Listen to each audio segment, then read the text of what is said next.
여러분들 혹시 이름 없는 사람 있습니까? 집에서 이름 없이 불리고 있는 사람, 아무개야 이렇게 불리는 사람 없으시죠? 여러분 이름 다 있습니다. 지난번에 또 전도사님이 여러분들한테 물어봤던 것 같은데, 이름 불릴 때 기분이 어떠냐 이렇게 물어봤을 때 이름 불리면 긴장한다고 그런 얘기를 합니다. 왜냐하면 이름 불리고 난 다음에 이놈 할까봐. 근데 사실은 이름은 너무 귀한 거예요. 내 이름이 불리는 것은 너무 복되고, 이름이 불리는 건 사랑받는 거예요. 그죠? 오늘 성경 말씀에 가장 중요한 키워드는 바로 이름입니다. 이름인데 이게 어떤 의미를 갖는지 우리가 같이 한번 살펴보도록 하겠습니다. 우리 성경 열심히 보고 계신데 이제는 전도사님 보시면 됩니다. 전도사님 전부 다 보십시오. 자, 저기 화평이도 전도사님 봐두고, 네, 좋아요, 좋습니다. 얼굴 여러분이 계속 보면 전도사님 얼굴에 빛이 날 것 같아요. 자, 어떤 여학생이 있었습니다. 근데 가난한 여학생이었어요. 그래서 아르바이트를 했는데 이 여학생이 식당에 가서 아르바이트를 했어요. 근데 아주 나이가 많은 볼품없는 할아버지가 와서 이제 식사를 하게 됐습니다. 그래가지고 이 여학생이 정성껏 아주 예의 바르게 그분한테 서빙도 해드리고 불편한 거 없는지 이렇게 얘기도 하고 그랬는데, 이 할아버지가 시간이 지나니까 자주 오시는 거예요. 단골이 됐어요. 그래가지고 이 제 여학생이 자주 서빙도 잘 해드리고 인사도 하고 그렇게 했습니다. 그러다가 이 할아버지가 이제 어느 날 자기 지갑에서 뭘 꺼내서 주는 거예요. 아가씨 지금 아르바이트생이라고 그랬지? 지난번에 나한테 나중에 대학 어디 가고 싶다고 얘기했었지? 네. 나중에 그 도시에 만약에 오게 되거든 이쪽으로 연락해. 그러면서 종이 쪽지를 하나 주는 거예요. 종이 쪽지를 딱 받아보니까 명함이었습니다. 명함. 그래서 이 제 학생이 나중에 아르바이트 하면서 학비를 벌어가지고 이제 나중에 자기가 가고 싶었던 대학교에 들어가게 됐어요. 들어가게 됐는데 이 명함을 가지고 설마 고민하다가 거기다가 전화를 뚝뚝뚝뚝 걸었습니다. 걸었더니 그 할아버지가 전화를 받는 거예요. 그래가지고 통화를 하고 난 다음에 조금 있으니까 그 아가씨가 있는 곳에 아주 멋진 차가 한 대 탁 왔습니다. 그러고 난 다음에 그 아가씨를 모시고 어디론가 가는 거예요. 가니까 그 도시에서 제일 유명한 회사 안으로 들어갔습니다. 그 할아버지가 거기에 회장님이었습니다. 이 아가씨가 받은 그 명함은 보잘것없는 것이 아니라 회장님만 가지고 있는 명함입니다. 여러분들도 나중에 그 직장생활 하다 보면 사람들끼리 명함을 많이 주고 받습니다. 근데 보통 명함은 그렇게 값어치가 있지 않습니다. 명함첩에 명함이 막 한 박스씩 이렇게 있는데도 실제로 나한테 크게 자랑거리가 될 만한 명함이 잘 없습니다. 근데 회장님 명함은 받기가 쉬울까요? 어려울까요? 어려워요. 굉장히 어렵습니다. 내 지갑 안에 회장님의 명함으로 가득 차 있다 그러면 이 사람 굉장한 사람이죠. 그렇죠? 회장님 명함은 잘 없습니다. 혹시 한번 여쭤볼게요. 혹시 우리 선생님 중에 혹시 내가 아는 회장님 명함을 내가 가지고 있다 하시는 선생님 계십니까? 계시죠? 혹시 계실지도 몰라요. 회장님의 명함에 적혀있는 전화번호는 일반 사람들이 알 수 없는 전화번호입니다. 나한테 직접 전화하세요. 그래서 이 할아버지가 그 학생에게 장학금을 주었습니다. 왜 그렇습니까? 그 명함이 있으니까 되는 거죠. 어떤 사람을 내가 알고 그 사람을 부를 수 있는 권한이 있다 그러면 굉장히 우리에게 큰 혜택이 돌아가는 겁니다. 또 이런 경우도 있습니다. 어떤 사람이 너무 아파가지고 응급실로 갔는데 응급실에 사람이 너무 많은 거예요. 나는 지금 막 쓰러져서 지금 막 죽을 것 같은데 이 사람이 그 차례를 기다린다고 치료도 못 받고 몇 시간씩 지금 거기서 기다리고만 있습니다. 응급실 가본 친구들은 아마 그런 경우 많이 해봤을 거예요. 사람들 꽉 있을 때는 응급실에 하염없이 기다립니다. 응급실인데 기다려야 됩니다. 이상해요. 그런데 거기서 아는 사람을 딱 만났어요. 너 여기 웬일이야? 지금 아픈데 지금 기다리고 있어. 그래? 잠깐 기다려봐. 이분이 갑자기 전화를 뚜뚜뚜뚜뚜 하더니 갑자기 어떤 사람이 허겁지겁 내려와가지고 막 치료를 받기 시작합니다. 왜 그런가요? 그 아는 사람이 그 병원에 병원장 바로 밑에 있는 사람이었거든요. 그래서 진짜 힘을 가지고 있는 사람, 내가 그 사람의 이름을 부를 수 있다, 그런 사람 부를 수 있다 하는 것은 어마어마한 일입니다. 그런데 이 가치를 아는 사람이 있었습니다. 그게 누구였냐면 바로 다윗이었습니다. 다윗은 무엇을 알았냐면 이 사람은 이스라엘이란 나라의 왕이었습니다. 자신에게 부족할 것이 없다고 다른 사람은 생각했을 것입니다. 그런데 다윗이 무엇을 알았냐면 하나님의 이름을 부를 수 있다 하는 게 얼마나 대단한 줄 알았습니다. 그래서 다윗의 평생의 꿈이 무엇이었냐면 마음 놓고 여호와의 이름을 부를 수 있는 성전을 짓고 싶은 것이 이 다윗의 평생 소원이었습니다. 그런데 하나님께서 네가 성전을 짓지 말고 네 아들이 짓도록 해라. 그리고 네 아들이 성전을 지을 때 이렇게 지어라 하면서 성전의 설계도까지 다 가르쳐 주십니다. 그래서 다윗은 자기가 성전을 짓지는 못하지만 성전을 짓기 위해서 필요한 모든 것들을 다 준비하고 난 다음에 자기가 이제 죽게 되었을 때 자기 아들을 불러서 성전을 짓도록 명령을 합니다. 그리고 난 다음에 다윗을 이어 왕이 된 사람 누굽니까? 솔로몬이 드디어 성전을 짓기 시작합니다. 성전을 열심히 짓습니다. 그리고 난 다음에 성전을 다 짓고 난 다음에 솔로몬은 아버지 다윗과 같이 이 성전이 얼마나 대단한지 그 위력을 알고 있었습니다. 그래서 하나님께 기도드립니다. 하나님, 이 성전에 하나님의 이름을 두셔서 우리가 이 성전에서 여호와의 이름으로 기도할 때 하나님 응답해 주십시오. 그런 성전이 되게 해주십시오. 기도했습니다. 기도했는데 정말 놀라운 일이 일어났습니다. 솔로몬이 첫 제사를 드리기 위해서 번제물을 이제 막 준비를 막 해놨거든요. 그래서 제단 위에 제물들이 막 쌓여 있습니다. 솔로몬이 이렇게 성전을 다 짓고 난 다음에 성전 봉헌식을 하면서 기도를 딱 끝마치는 순간 어떤 일이 일어났냐면 하늘에서 불이 떨어졌습니다.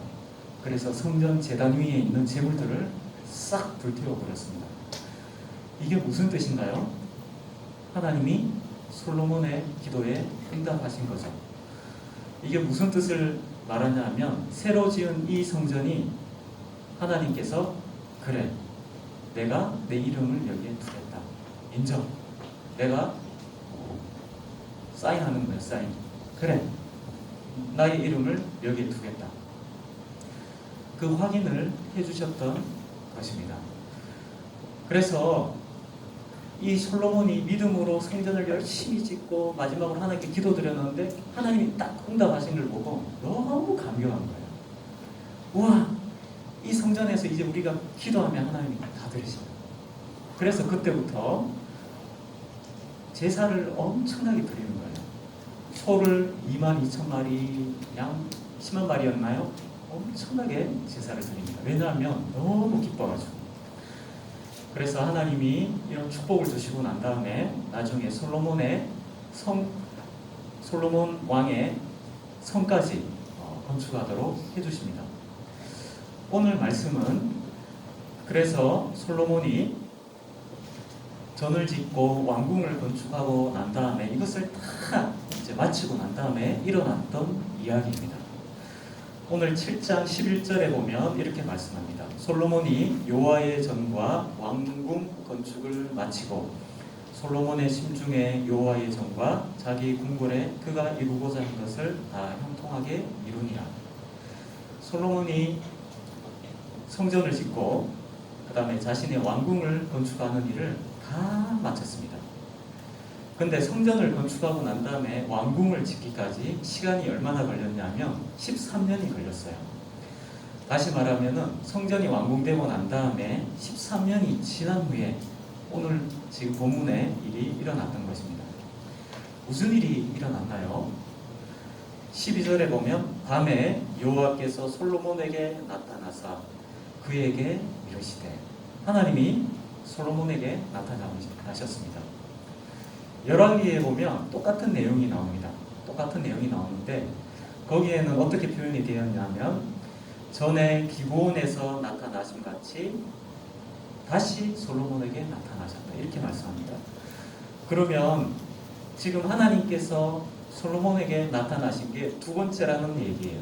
근데 두 번째 나타나실 때 첫 번째 하나님께서 솔로몬에게 나타나셨던 것처럼 이번에도 또 그렇게 나타나셨다는 말인데 첫 번째 때 어떻게 나타나셨을까요?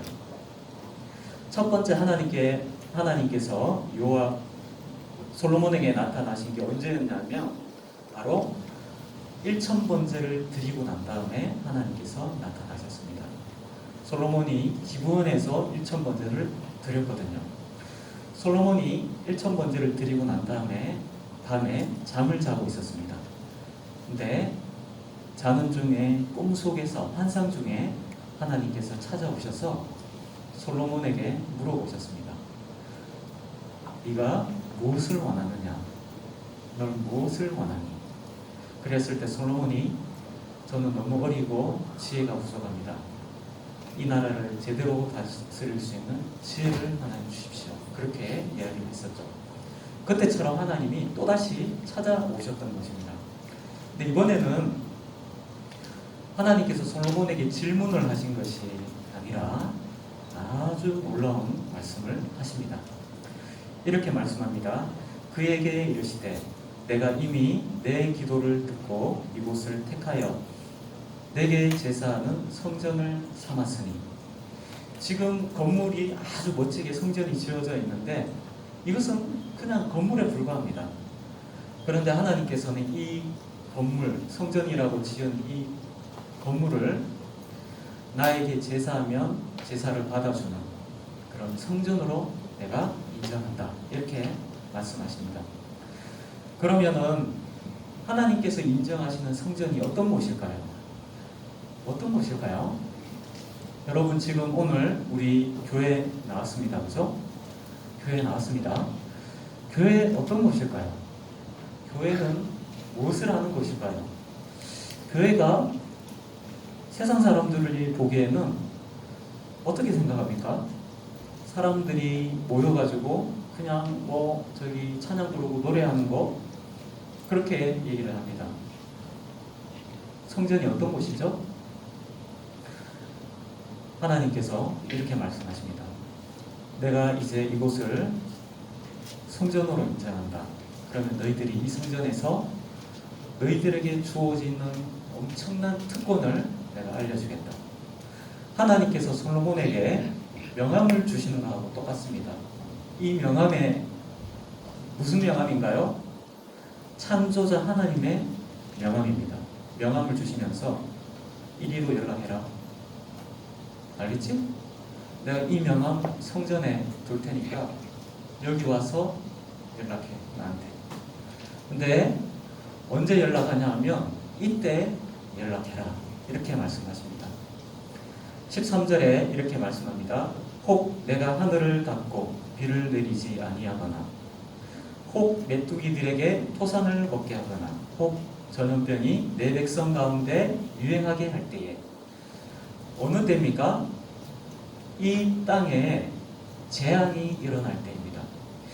이 당시에 농경사회에서 사람들이 가장 고통받는 세 가지, 특히 팔레스타인 지역에서 고통을 받는 재앙이 세 가지가 있었습니다. 하나는 비가 내리지 않는 것입니다.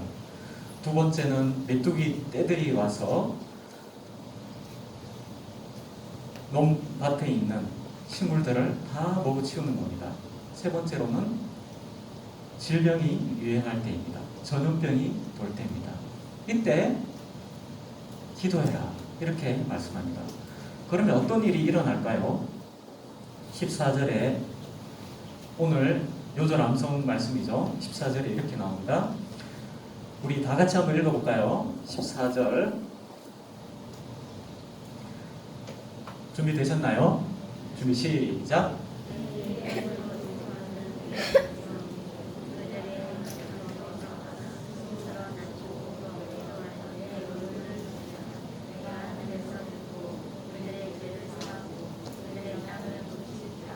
다음에 하나님이 어떻게 하신다고 말씀하십니까? 첫 번째로 이렇게 얘기합니다. 내 이름으로 일컫는 내 백성이 어떻게 하면요? 조건이 있습니다. 첫 번째 악한 길에서 떠납니다. 누가요? 내 이름으로 일컫는 내 백성이. 두 번째는 스스로 낮춥니다. 그리고 기도합니다. 그리고 여호와의 얼굴을 찾습니다. 그러면 어떤 일이 일어난다고 얘기합니까? 내가 하늘에서 듣고 그들의 죄를 사하고 그들의 땅을 고칠 것이다. 이렇게 말씀하고 있습니다. 여기서 굉장히 특이한 표현이 내 이름으로 일컫는 내 백성이라는 말입니다. 이 말은 여호와의 이름으로 불려지는 백성 이런 뜻입니다. 이것은 여호와의 이름으로 불려진다 하는 것은 하나님의 소유라는 뜻을 가지고 있습니다. 하나님의 소유가 된 백성이 있는데 이 백성들이 재앙을 당하고 있습니다. 왜 그렇습니까? 왜 재앙을 당하고 있죠? 하나님의 백성이 엄청나게 어려움을 겪고 있습니다. 재앙을 당하고 있습니다. 왜 그럴까요? 13절에 보면 이렇게 나와 있죠. 내가 하늘을 닫고 비를 내리지 아니하거나. 누가 하늘을 닫습니까? 하나님께서요. 누가 메뚜기를 보내시고 계신가요? 누가 전염병이 돌게 하고 계십니까? 하나님께서. 왜 그렇죠? 왜 이런 일이 일어나고 있죠? 어떤 잘못을 했을까요? 그러게 말이에요. 어떤 잘못을 했길래 하나님께서 이런 재앙을 내릴까요? 14절에 보면 힌트가 나옵니다. 악한 길에 있습니다. 그리고 스스로 낮추지 않습니다. 기도하지도 않고 여호와의 얼굴을 구하지도 않습니다. 이상하지 않습니까? 하나님의 백성이 여호와를 따르지 않습니다. 그런데 그것 때문에 하나님께서 재앙을 내리셔서 고통 가운데 있을 때 이것을 다시 회복하는 길이 있는데 그것이 뭐라고 얘기하고 있죠? 이제 가고 있던 길에서 돌이켜서 떠나라. 그리고 스스로 겸손한 마음을 회복해서 하나님 앞에 기도하고 구하면 하나님께서 들으시고 죄를 사하여 주시고 그 땅을 고쳐주실 것이라고 말씀하고 있습니다. 여러분 이제 정상에 한번 보시겠습니까? 여러분 지금 제일 갖고 싶은 거 있으면 뭐가 있습니까? 네. 엄마랑 같이 맛있는 거 먹기. 네, 맛있는 거 먹고 싶다. 내가 갖고 싶은 거, 제일 갖고 싶은 거 있다면 뭐가 있습니까? 갖고 싶은 거랑 네. 100억 원? 돈이 있고 싶다. 가지고 싶은 거, 돈 원합니다. 내가 하고 싶은 거, 제일 하고 싶은 거 있다면 뭐가 있습니까? 반대로 아니면 내가 되고 싶은 거 뭐가 있습니까? 배우고 싶어요? 네. 어른이요. 어른이 되고 싶어요. 네. 또 내가 제일 원하고 갈망하는 게 뭐가 있습니까, 여러분?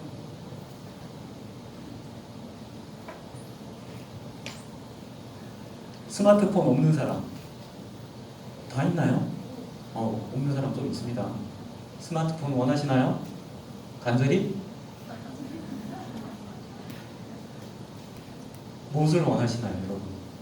무엇이 있으면 나에게 기쁨이 있고 나에게 행복을 주고 나에게 만족을 줄 것 같습니까? 무엇입니까? 전도사님은 어제 너무나 갈망하고 원했던 게 있었습니다. 그런데 전도사님이 약속한 게 있어가지고 힘들었어요. 사실 전도사님 비밀인데 전도사님이 좋아하는 게 있습니다. 사설 얘기하려고요. 컵라면을 좋아해요.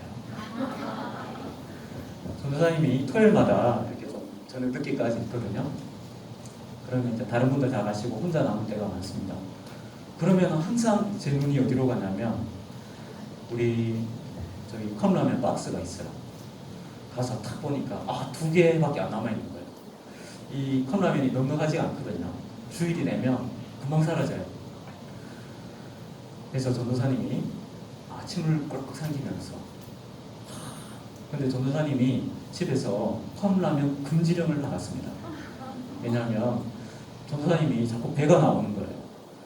그래가지고 집에서 제 아내가 금지령 집에서 제가 막 밤늦게 그 라면 끓여 먹고 막 그랬거든요. 전도사님이 참 못됐게 저희 아이들한테는 아직도 라면을 못 먹게 합니다. 절대로 못 먹게 합니다. 왜요? 근데 그래서 아이들이 아직 라면 맛을 못 봤어요. 왜요? 근데 딱 한 가지 허락한 라면이 있습니다. 짜파게티만 허락을 해줬고 국물이 있는 라면은 아직 먹어보지를 못했어요. 전도사님이 예전에 밤늦게 들어가지고 너무 또 라면이 먹고 싶어가지고 라면을 끓여서 제가 밤 9시, 10시 가까이쯤 돼가지고 이제 먹고 있는데 잘라고 누워있던 아이들이 다 기어서 나오는 거예요.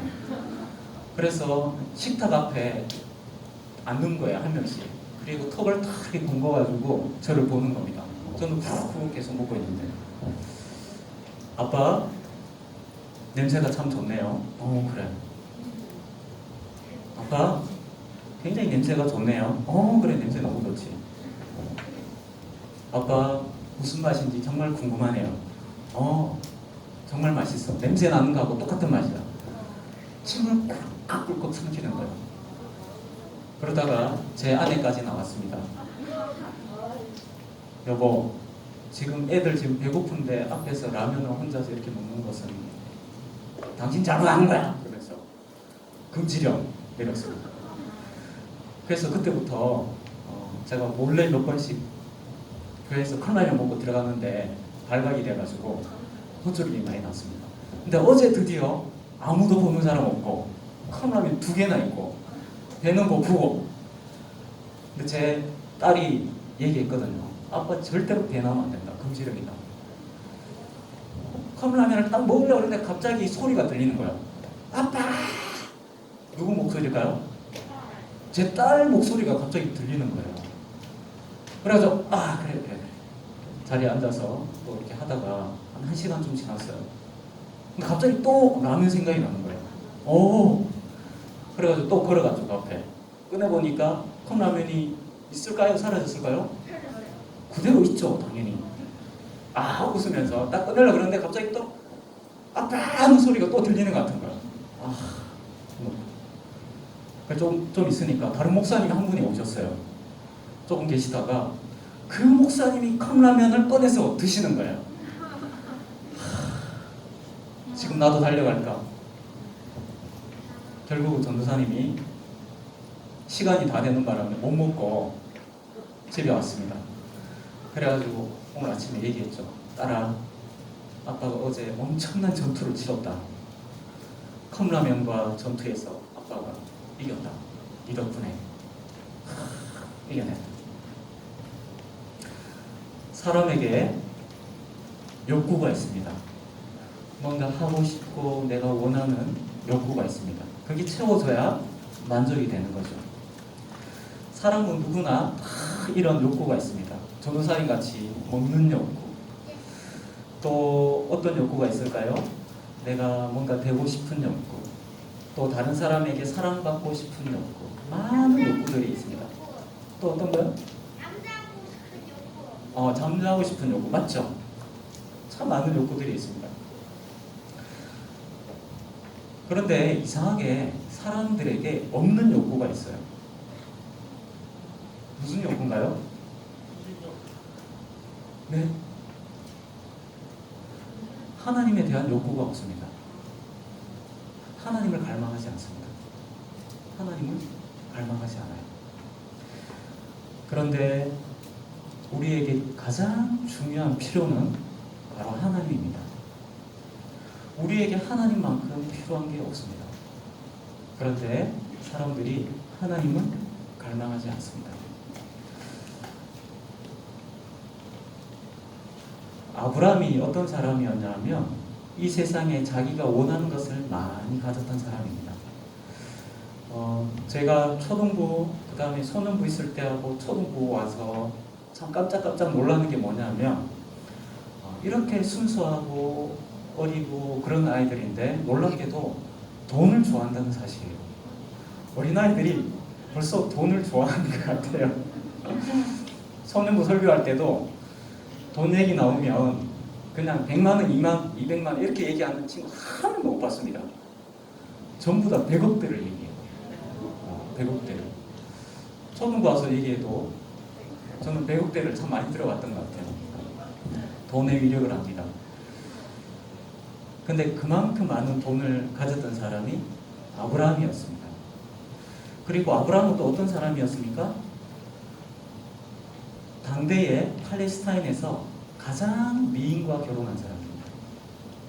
그의 아내는 미스 팔레스타인이었습니다. 그래서 수많은 나라의 왕들이 보는 순간 나와 결혼해달라고 청혼하는 그런 사람이었습니다.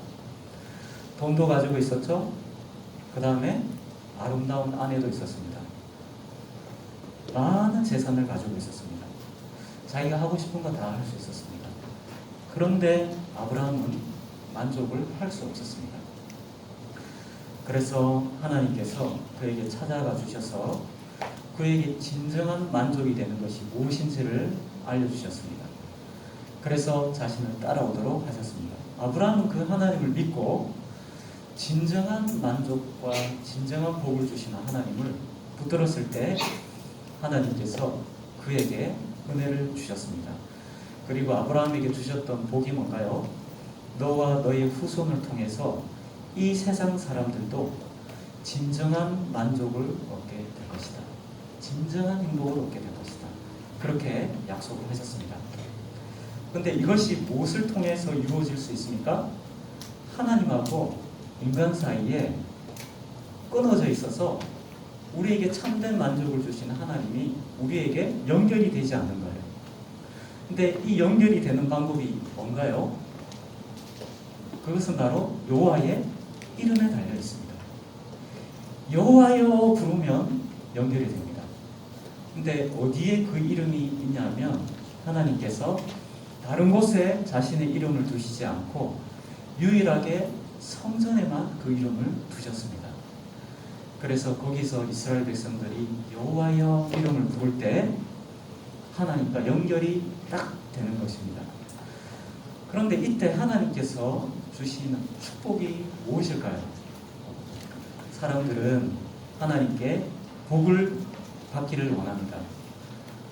우리는 이제 이렇게 얘기해야 되겠어요. 우리 초등부 친구들은 최소한 복 받는다 그러면 100억입니다. 하나님이 100억 주시기를 바란다. 하나님께서 나에게 키가 크게 되기를 해주시기를, 튼튼해지기를. 그런데 하나님 보시기에 이 세상 사람들에게 가장 큰 문제는 하나님의 길을 가지 않는 것입니다. 하나님의 길은 어떤 길이냐면 바로 거룩의 길입니다. 하나님과 같이 하나님을 닮은 사람이 되는 것입니다. 그런데 하나님과 연결된 사람은 바로 하나님이 가지고 있는 이 거룩을 소유할 수 있게 됩니다. 그런데 이상하게 하나님의 백성이라고 하는 사람이 하나님으로 만족하지 못하는 것입니다. 그래서 어떻게 될까요?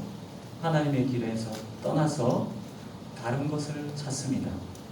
그게 바로 우상입니다.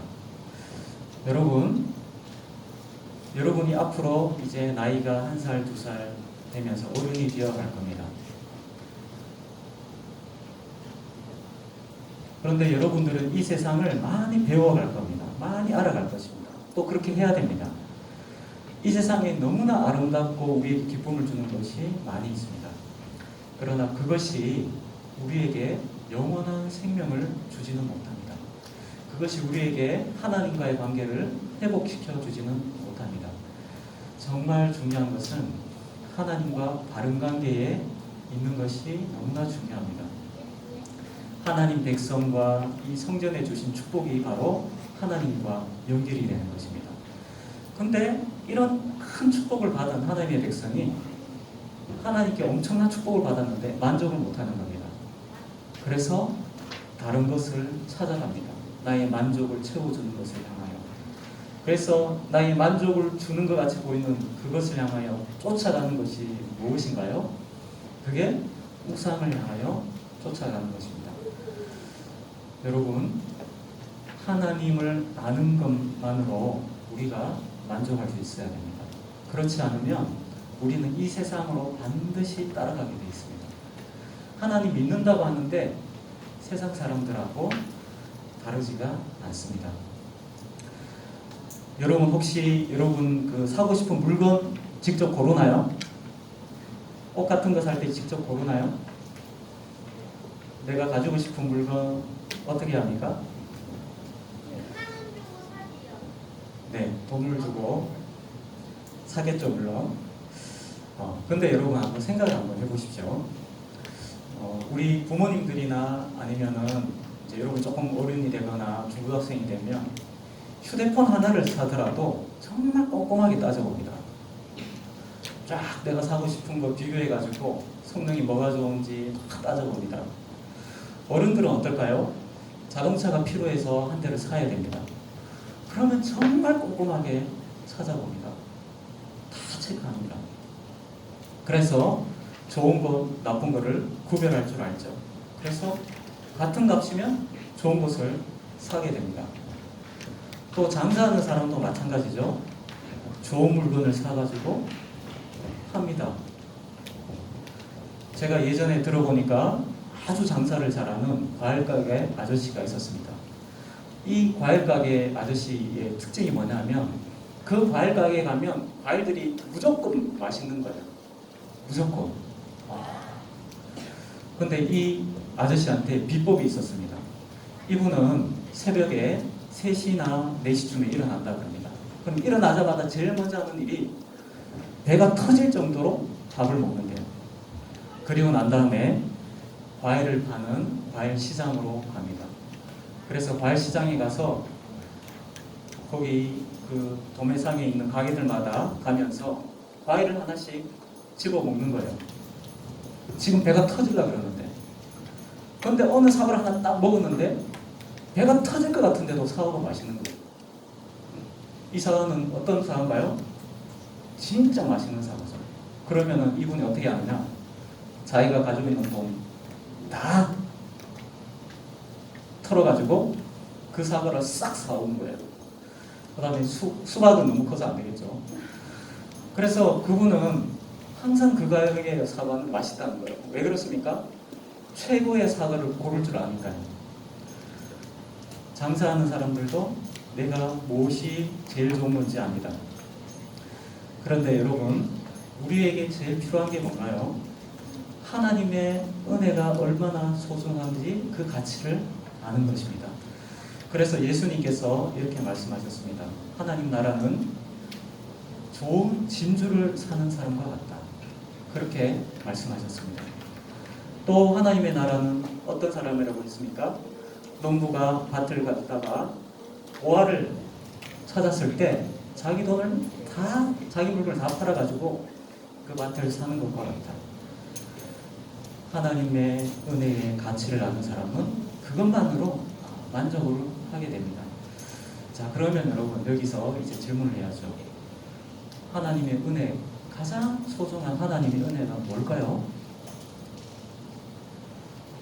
그것은 우리가 하나님의 이름을 부를 수 있는 은혜입니다. 왜 그럴까요? 거기에 죄의 용서가 있기 때문입니다. 하나님과의 관계를 회복할 수 있기 때문에 그렇습니다. 그래서 지금 이 기도를 하라는 이유는 하나님과 관계가 깨져가지고 하나님의 말씀에 불순종해서 하나님의 징계를 받고 있을 때 이 이스라엘 백성들에게 가르쳐 준 것입니다. 이 성전이 얼마만큼 능력이 있냐면 너희들이 하나님의 백성이라고 하면서도 하나님을 떠나서 너희가 범죄해서 하나님의 심판을 받고 있을 때 그때 너희들이 가고 있는 길에서 돌이켜서 다시 너희들의 마음의 겸손을 찾고 하나님의 얼굴을 찾고 구하며 내가 용서해 주겠다. 그것이 바로 하나님의 응답이었습니다. 여러분, 이 축복을 아는 사람이 교회를 지키게 됩니다. 그리고 또 어떻게 되나요? 하나님의 용서가 세상으로 흘러가게 되는 것입니다. 우리가 조금 전에 시온성과 같은 교회 찬양을 불렀습니다. 이 교회의 영광을 아는 사람은, 이 교회의 소중함을 아는 사람은 여호와의 이름을 부를 줄 아는 사람입니다. 그래서 이 말씀대로 여호와의 이름을 부른 사람이 있었습니다. 그 사람이 누구였냐면 바로 다니엘입니다. 다니엘은 이스라엘이 결국은 하나님을 버리고 이스라엘 나라가 망해서 포로로 잡혀간 사람입니다. 그런데 다니엘이 첫 번째로 잡혀갔던 사람에 속하는 사람입니다. 근데 다니엘이 이제 나이가 많이 됐습니다. 예레미야 선지자의 말을 듣고 이제 70년이 다 되어가고 있다는 사실을 알고 다니엘이 기도합니다. 뭐라고 기도할까요? 다니엘서 9장 19절에 이렇게 얘기합니다. 주여 들으소서, 주여 용서하소서, 주여 귀를 기울이시고 행하소서, 지체하지 마옵소서. 나의 하나님이여 주 자신을 위하여 하시옵소서. 이는 주의 성과 주의 백성이 주의 이름으로 일컫는 바 됨이니이다. 여호와의 이름으로 일컫는 바 되는 그의 성과 그의 백성이기 때문에 하나님 기도합니다. 용서하여 주시옵소서. 포로된 우리를 다시 건져 주십시오. 이렇게 다니엘은 기도하고 있습니다. 다니엘이 이렇게 기도했을 때 가브리엘 천사가 나타나서 환상을 보여줍니다.